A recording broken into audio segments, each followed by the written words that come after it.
मुंबईत आता मराठी भाषेचा आग्रह धरणं गुन्हा झालाय का असा प्रश्न लोकलमध्ये घडलेल्या एका प्रकारानं पडतोय.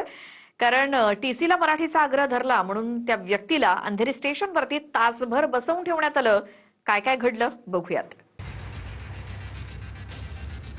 महाराष्ट्रात राहून टीसीकडे फक्त मराठी बोलण्याचा आग्रह केल्यामुळे एका मराठी माणसाला तासभर बंदिस्त करून ठेवण्यात आलं.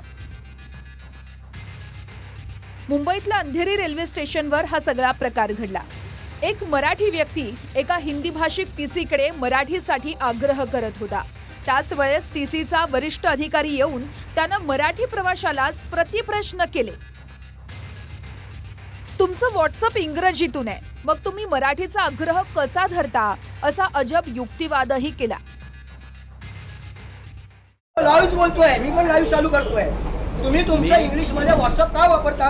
तुम्हाला काय बोललो, तुमच्या शिक्षणामध्ये जर मराठी असेल आणि तुम्हाला मराठी शिवाय दुसरं काही येत नाही तर तो बांधिलकी आहे. मी काय समजलं ना? तुम्ही नको तो मुद्दा घेऊन इथे नका. अरे तो तुम्ही मुद्दा करताय. तुम्हाला जर खरोखर व्यथा असेल तर तुम्ही माझ्याकडे मांडली पाहिजे. तुम्ही डायरेक्ट कसं काय बोलता? जो व्यक्ती मराठी भाषेचा अपमान करताय, जो व्यक्ती माझ्याकडे आला मी त्याच्याशी मराठी माझ्यावर क्रिएटिंग न्यूज त्याची मला सेवा व्हॉट्सअप मधला हिंदी इंग्लिश का कळतं? अरे या राज्याची भाषा या राज्याची मी काय बोललो, राजभाषा आणि राज्यभाषा आणि मातृभाषा या राज्यांमध्ये अंतर आहे. पण माझ्या स्टाफला तुम्ही सगळ्यांसमोर एवढी हिंमत असेल ना, चला माझ्या बरोबर, मी तुम्हाला नॉलेज देतो.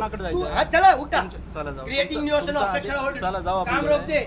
इनका भाषा का मैं पूरा कर देता हूं. तुमच्या आणि तुम्हाला मराठीत भाषा तुम्ही या मी समर्थ आहे तुमच्याशी बोलायला. तुमच्या मोबाईल मधलं व्हॉट्सअप का हिंदी मध्ये ते सांगा मला.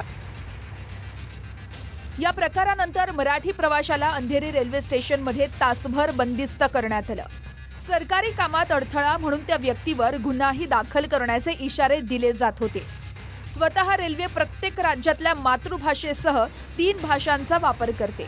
रेल्वे स्टेशनवरचे फलाट आणि उद्घोषणाही 3 भाषेत होतात. मग त्याच मातृभाषेचा आग्रह धरल्यामुळे मराठी माणसालाच बंदिस्त कसं काय केलं जातं हा प्रश्न विचारला जातोय. इथे माझी आंदोलनाची भूमिका आहे.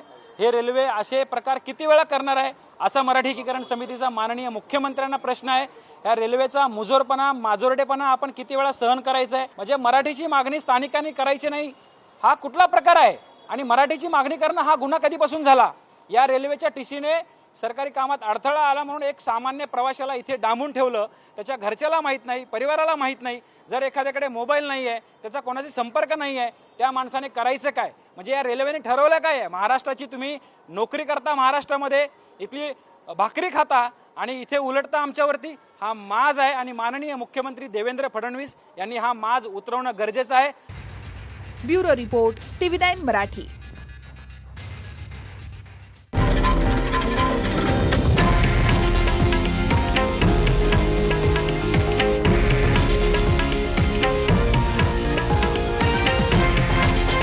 हे आहे देशातील नंबर 1 न्यूज नेटवर्क आणि आपण पाहत आहात TV9 मराठी, एकमेव.